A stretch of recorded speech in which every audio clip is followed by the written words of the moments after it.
हमारे बीच में बहुत ही लोकप्रिय सांसद और जिनको आप इस प्रदेश का मुख्यमंत्री देखना चाहते हो, हमारे बीच में बहुत ही ओजस्वी भाषण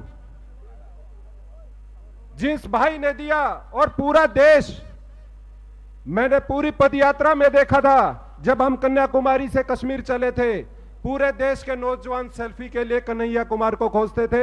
हम जींद की धरती पर भाई कन्हैया कुमार जी का भी स्वागत करते हैं।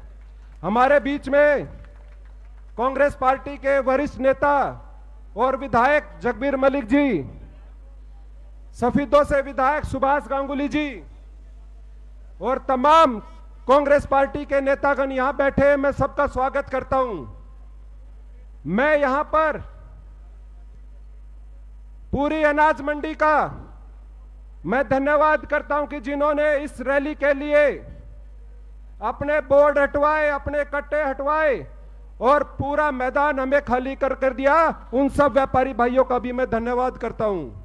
यहां पर मैं उन भाइयों का भी धन्यवाद करना चाहता हूं जो इस रैली को सफल बनाने के लिए दिन रात लगे हुए थे, चाहे हमारे गांव के, शहर के बुजुर्ग हो, चाहे सरपंच हो, पूर्व सरपंच हो, चाहे शहर में पार्षद हो, पूर्व पार्षद हो, सभी ने इस रैली को सफल बनाने के जी तोड़ मेहनत की। मैं उन सब का धन्यवाद करता हूं। जब पिछले 20 अप्रैल को मैं दीपेंद्र जी से मैंने टाइम लिया तो मैंने बताया था, एमपी साहब मैं पूरे हलके में घूमना चाहता हूं और एक जबरदस्त रैली आपकी जींद के अंदर करना चाहता हूं। मैंने पूरे एमपी साहब 83 जगह मैंने प्रोग्राम किए, 36 गांव में और 47 शहर के अंदर। जहां पर मैं गया लोगों में इतना आक्रोश मिला, जहां पर मैं गया मैंने अपनी बुजुर्ग माताओं के आंसू पोंछने को मिले। मैंने उनसे पूछा कि क्या हो गया, इतना क्या विडंबना होगी कि आप मुझे देखते ही रोने लग जाते हो। बोले हमें बर्बाद कर दिया, इस भाजपा सरकार ने बर्बाद कर दिया। एमपी साहब, हमने इस रैली का नाम हाथ से हाथ जोड़ो रखा था, लेकिन मैं बताना चाहता हूं कि जींद बचाने की यह रैली है और यह फाटक खोलने की भी रैली है। आपके माध्यम से बताना चाहता हूं कि यहां के विधायक ने इस जींद शहर को बर्बाद करने में कोई कसर नहीं छोड़ी है। आपके सामने अनाज मंडी के साइड में एक ऐसा अंडरपास बनाया जिससे शहर के 2 टुकड़े हो गए। 25% की आबादी को आज निकलने का रास्ता बंद हो गया, ये यहां के विधायक ने किया।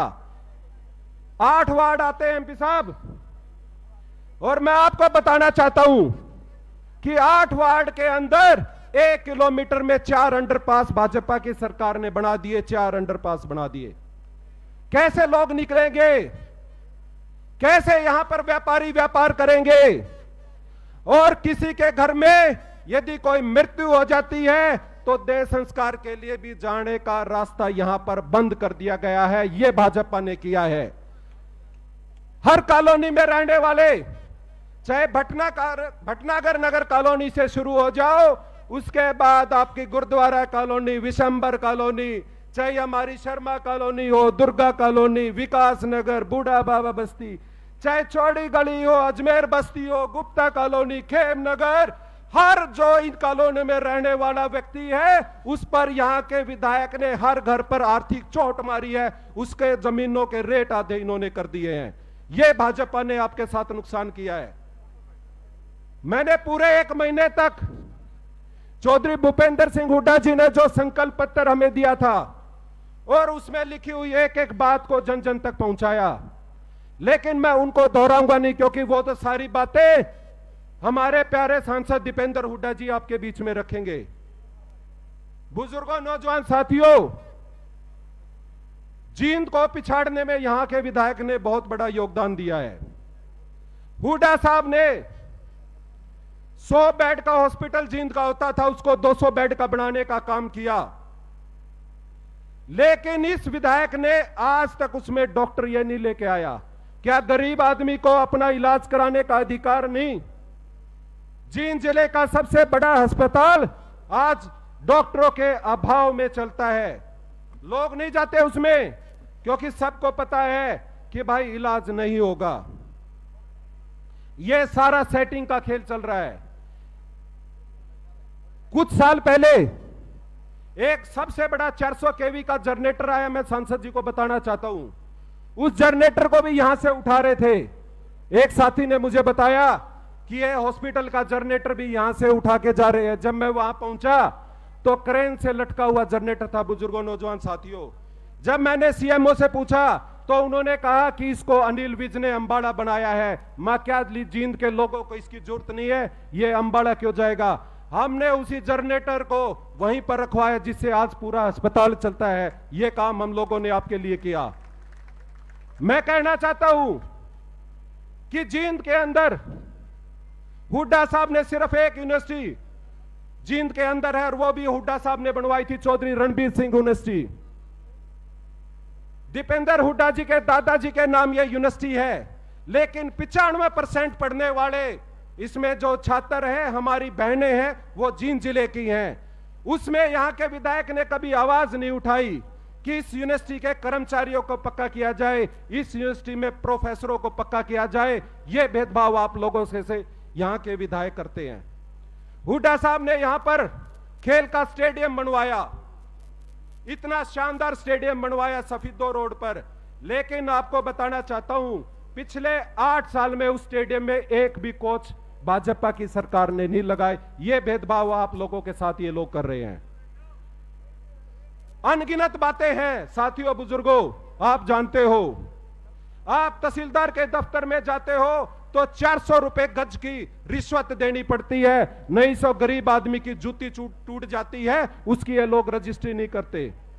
नगर परिषद हो, प्रॉपर्टी आईडी के नाम पे पूरे शहर में लूट मचा रखी है, और सारा शहर ये कहता है एमपी साहब 12 लाख रुपए इकट्ठा होके एक के घर में जाते हैं। कौन है ये सब आप सबको पता है। 12 लाख रुपए हर रोज आपके खून पसीने की कमाई को इकट्ठा करके यहां पर सोता है।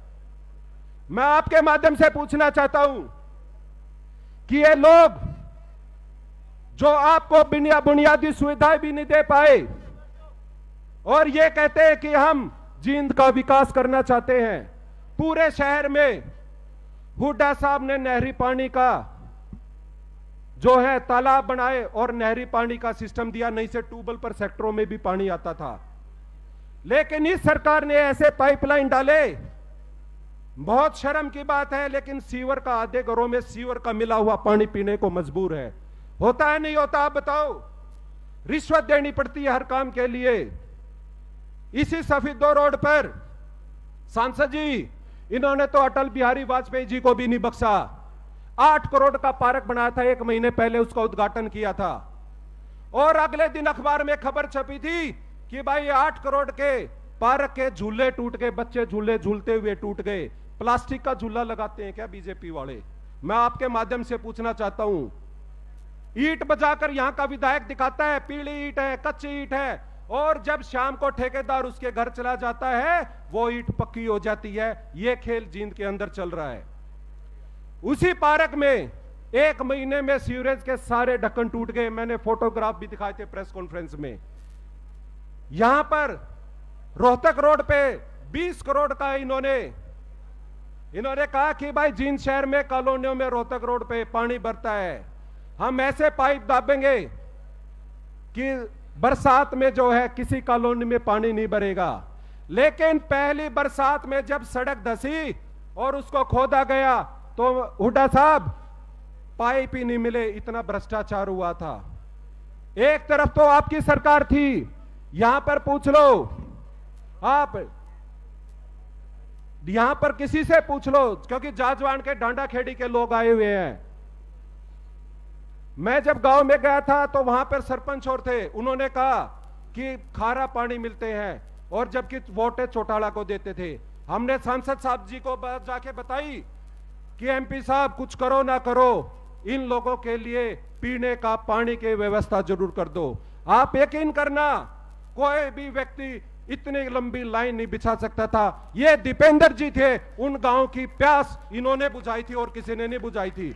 जो लोग आपसे वोट लेते थे उन्होंने आके कभी आपकी प्यास नहीं बुझाई थी। कॉलोनियों में मैं बताता हूं, जहां पर मेरा दफ्तर है।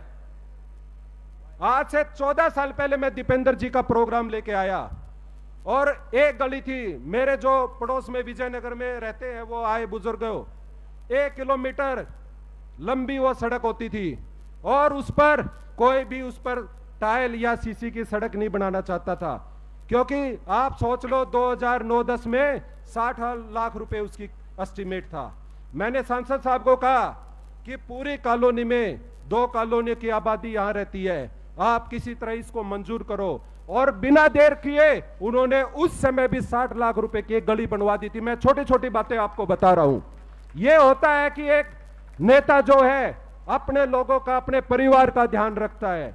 अनगिनत बातें हैं इन्होंने जो काम कराए हैं, चाहे अपना कैथल रोड हो, चाहे अपना भिवानी रोड हो, चाहे रोहतक रोड हो, गोहाना रोड हो, उसको 4 लेन करने का काम चौधरी भूपेंद्र सिंह हुड्डा था, बीजेपी सरकार ने नहीं किया था।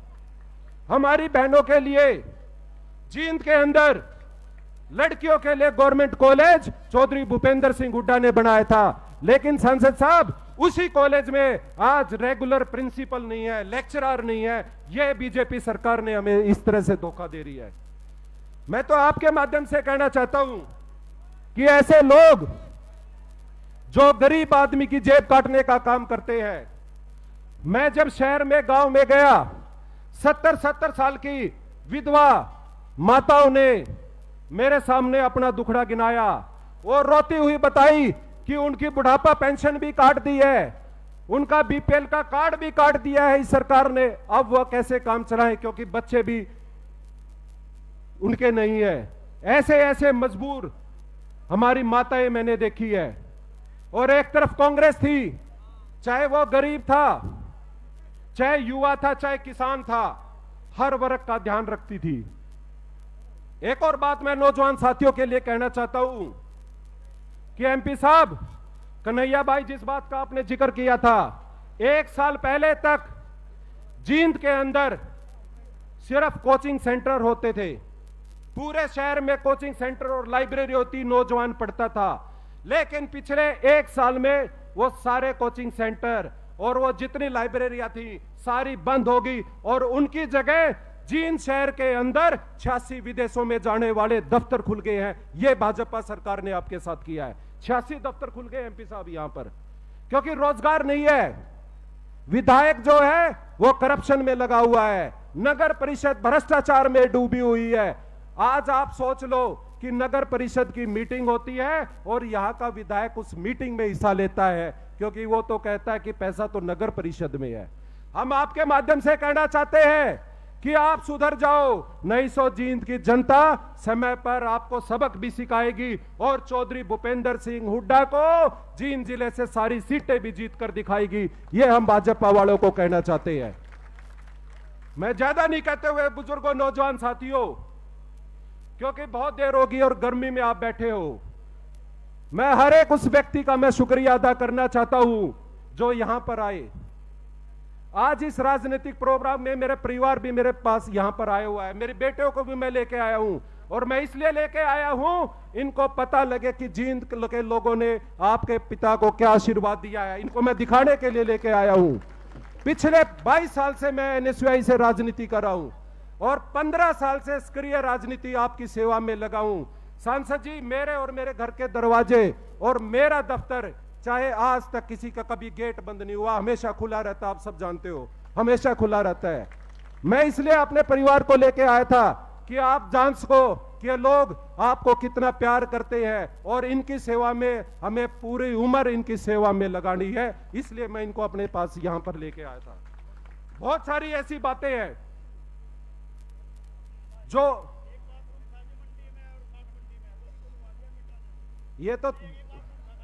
ये सिर्फ है।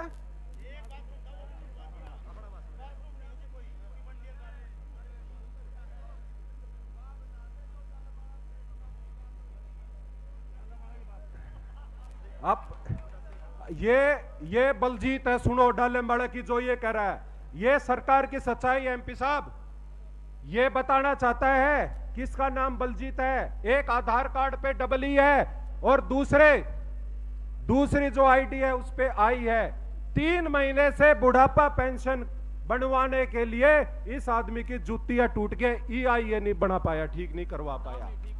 ये नाम भी ठीक नहीं करते, और नाम जब ठीक करेंगे, जब इसकी जेब काट लेंगे तब ये इसका नाम ठीक करेंगे। तो मैं तो आपके माध्यम से यही कहना चाहता हूं कि आप सब यहां पर आए, आप सब ने आशीर्वाद दिया, ये आशीर्वाद आप अगले इलेक्शन तक बनाए रखना। चौधरी दीपेंद्र सिंह हुड्डा जी के अपने हाथ मजबूत करने हैं, चौधरी भूपेंद्र सिंह हुड्डा जी के हाथ मजबूत करने हैं, कांग्रेस पार्टी के हाथ मजबूत करने हैं। आपको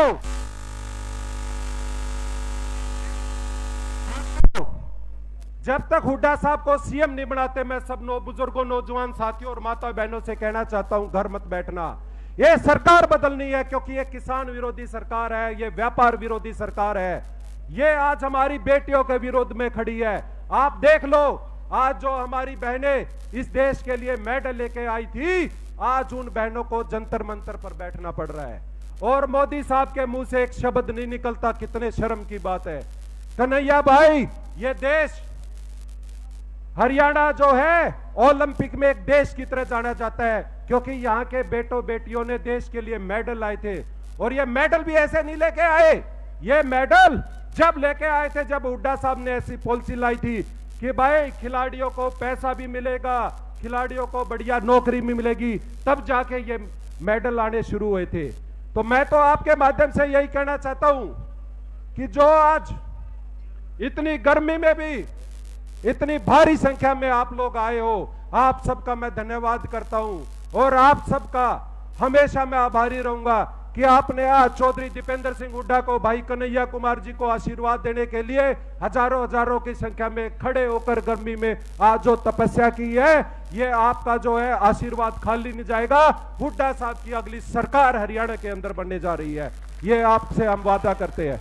तो आज ज्यादा ना कहते हुए आप सबका मैं धन्यवाद करता हूं, और एक बार फिर कोने कोने से आए हुए बुजुर्गों, नौजवान साथियों, माताएं बहनें, आप सबका तहे दिल से मैं धन्यवाद करता हूं। मेरे और मेरी तरफ से आप सबका बहुत बहुत धन्यवाद। जय हिंद। भाई एक और बात कह रहे हैं, ये कह रहे हैं, लेकिन मुझे शक नहीं है, एक बार सारे हाथ उठा के चौधरी दीपेंद्र सिंह हुड्डा जी का समर्थन कर दीजिए। हुड्डा साहब के लिए एक एक हाथ उठना चाहिए, एक एक हाथ उस किसान का उठना चाहिए जो ये सोचता है कि हुड्डा साहब किसान का, गरीब का, व्यापारी का ध्यान रख सकते हैं। आप सबका बहुत बहुत धन्यवाद। जय हिंद।